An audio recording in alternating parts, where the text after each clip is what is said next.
Fala galera, eu sou o Giovanni Piatti. Hoje eu vou falar aqui sobre o novo disco do Paul McCartney, McCartney 3, lançado agora no último dia 18 de dezembro. O disco pegou todo mundo de surpresa, porque ninguém realmente esperava um disco de inéditas dele, já que o último saiu só 2 anos atrás. Dessa vez, o Paul aproveitou a quarentena na casa dele para fechar como uma trilogia a sequência de discos McCartney, que são álbuns totalmente gravados e produzidos pelo Paul, que no caso toca todos os instrumentos. Assim como as duas primeiras partes da trilogia, o álbum segue numa vibe mais experimental, alternando entre alguns momentos realmente diferentes e outros com umas músicas mais pop e mais fáceis de se escutar.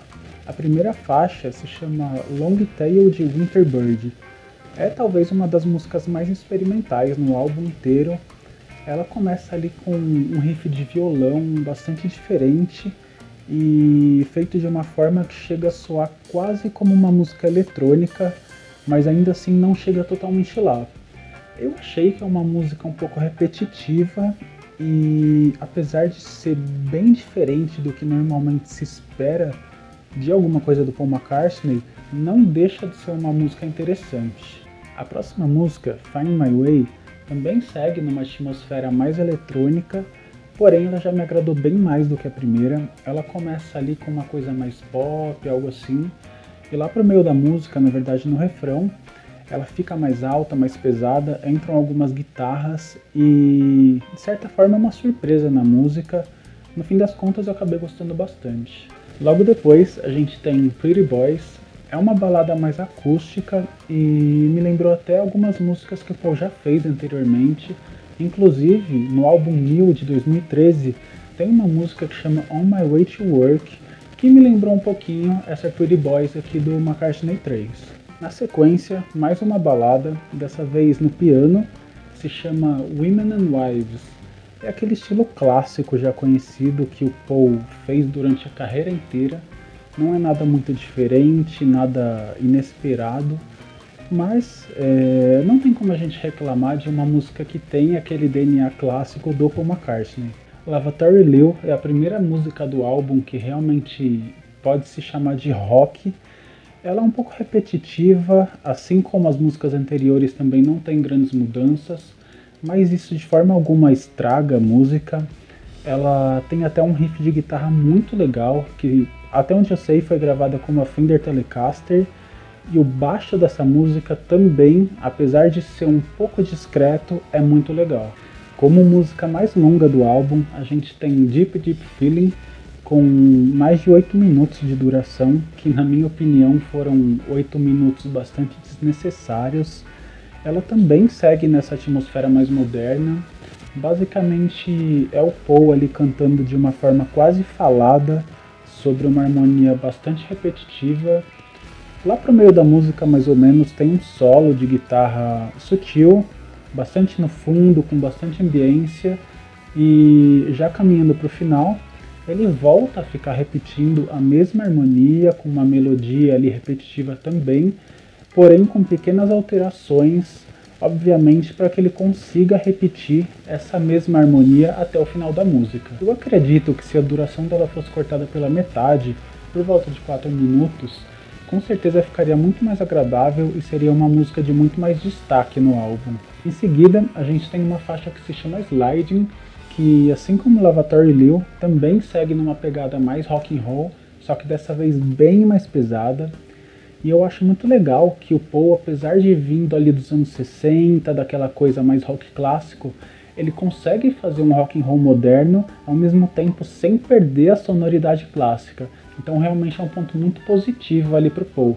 Ainda falando sobre essa modernidade, eu diria que essa faixa soa quase como um rock alternativo, e eu não ficaria nada surpreso se alguém me dissesse que ela lembra alguma coisa do Queens of the Stone Age, ou qualquer outra banda desse tipo. Assim como Pretty Boys, que eu falei agora há pouco, The Kiss of Venom também é uma balada mais acústica, e eu acho muito legal que, apesar de o Paul fazer isso em todas as faixas, nessa aqui a gente percebe especificamente como ele está conseguindo controlar as limitações da voz dele, de forma que a gente nem perceba a dificuldade para cantar, por conta da idade dele, obviamente. Próximo do final, a gente tem a minha música preferida do álbum, se chama Seize the Day, e eu falo com tranquilidade que, com algumas poucas mudanças, ela poderia facilmente fazer parte de algum disco dos Beatles ali no finalzinho dos anos 60, ou também do Paul no começo dos 70. Ela tem uma melodia muito boa, tem piano, tem uma guitarra bastante simples também, mas que naquele contexto especificamente acabou soando muito bem. Com certeza é o maior destaque do disco. Seguindo aqui, a próxima é Deep Down, mais uma faixa também diferentona, mas que dessa vez, de alguma forma, me soou um pouco familiar. Talvez por ser um estilo que eu não conheço tão bem e não estou realmente acostumado, eu não vá fazer a melhor comparação possível, mas eu fiquei com a impressão de que o Paul buscou uma certa influência ali do Portishead ou alguma outra banda parecida na hora de compor essa música. Para fechar, a última do álbum é Winterbird / When Winter Comes. É uma música que de certa forma mistura duas coisas diferentes ali, como o próprio nome já diz. Ela se inicia com o mesmo riff de violão da primeira música do álbum e logo depois ela se transforma em mais uma balada acústica que, apesar de boa, na minha opinião, é a mais fraca do álbum.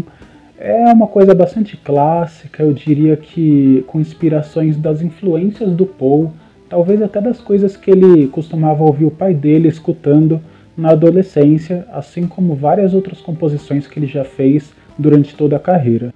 Para terminar o vídeo fazendo uma análise final do álbum e juntando tudo que eu falei até agora, eu acho que talvez o ponto mais importante a se pensar seja o seguinte: o objetivo não é com que as músicas soem da mesma forma que as dos Beatles ou de qualquer outro momento da carreira do Paul.